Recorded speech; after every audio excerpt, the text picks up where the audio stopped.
The tiles were cold. My palms pressed flat against them, searching for air like it was hiding somewhere between the cracks. I could hear my mom's voice above me, sharp, impatient. "You're fine, stop making a scene." Her words didn't reach me the way she thought they did. They were muffled, like she was yelling through water. I tried to respond, but my chest wouldn't open. Every inhale felt like a thief breaking in and taking half before leaving. From the other side of the counter, my sister laughed, a sound thin and cruel. "She's being dramatic again," she said. "She's always like this when she wants attention." Attention. I wanted air. My vision tightened, edges turning black. The room tilted, like the floor was sliding away from me. Somewhere, a door opened, boot on tile, a low voice, "EMT here. Where's the patient?" He crouched beside me, gloved hands lifting my chin gently. His eyes flicked to my lips. I didn't understand the look that passed over his face until he squeezed his radio. "Dispatch, we're going to need police backup." Quietly, I tried to ask, why police? Why now? But no sound came out, just a wheeze that scared even me. For the first time since I hit the kitchen floor, my mother's voice broke. "What are you talking about? She's fine." The EMT cut her off, his voice calm, but razor sharp. "She's not fine. And I think we both know why." The siren outside didn't wail. It purred low, almost hidden. Through the corner of my dimming vision, I saw the faint strobe of blue and red lights bouncing off the window. The EMT had placed an oxygen mask over my face by then. The first rush of air hit like a wave, burning its way into my lungs before settling in my chest. My hands trembled as I held onto it, as if it could disappear any second. "Pulse ox is low, oxygen improving," he muttered into his radio. Then, leaning closer, his tone softened almost too low for the room to hear. "Stay with me, we're not letting this get covered up." Covered up. The words buzzed in my head, jagged and loud. From behind him, my mom paced. "She's fine. She's just overreacting," she said, her voice brittle now, like glass about to crack. The EMT didn't look at her. Instead, he turned to the officer who had just stepped in, uniform neat, eyes scanning the kitchen like he was reading a crime scene. "Ma'am, we'll need you to step into the other room," the officer said to my mother. My sister's smirk faltered. "Wait, this is ridiculous." "She's just being," the officer repeated, sharper this time now. They didn't see me watching my breathing, still ragged under the mask.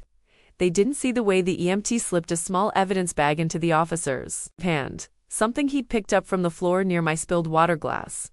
The officer glanced inside, his jaw tightened. He whispered something I couldn't hear, but the EMT's answering nod told me one thing. This wasn't an accident, and for the first time, a cold realization wrapped itself around me tighter than the panic ever had. I wasn't just fighting to breathe. I was fighting to stay alive. The ride to the hospital was a blur of white ceilings and muffled voices. Every bump in the road rattled my ribs. Every whisper between the EMT and the officer in the front seat made my stomach churn. When we arrived, the EMT wheeled me straight past the waiting area, his pace quick, urgent.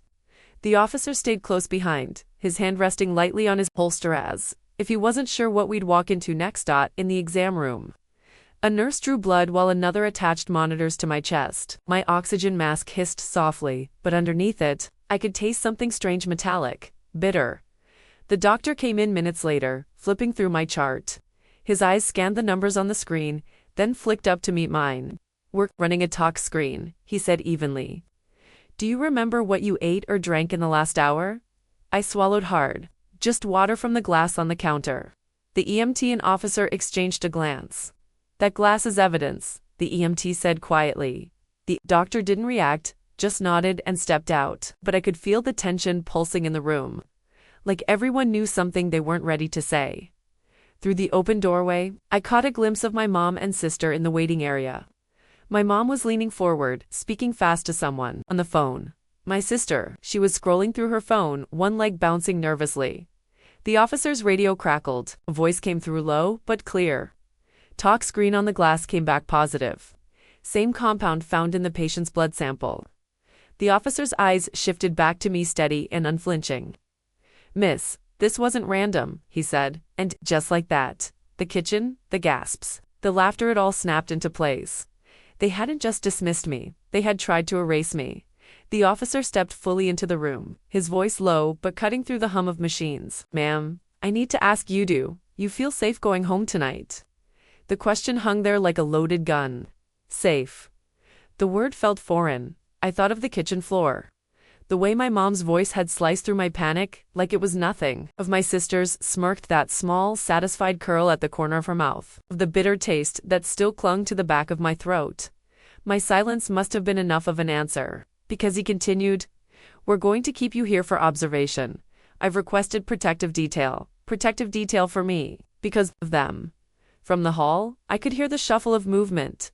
The unmistakable weight of boots against linoleum. 2 more officers had arrived. The doctor returned, this time with a printout in his hand. "Confirming it's ethylene glycol," he said, grimly. "We're starting treatment now." I blinked. "That's antifreeze, right?" He nodded, his expression a mix of pity and controlled fury. "It doesn't take much."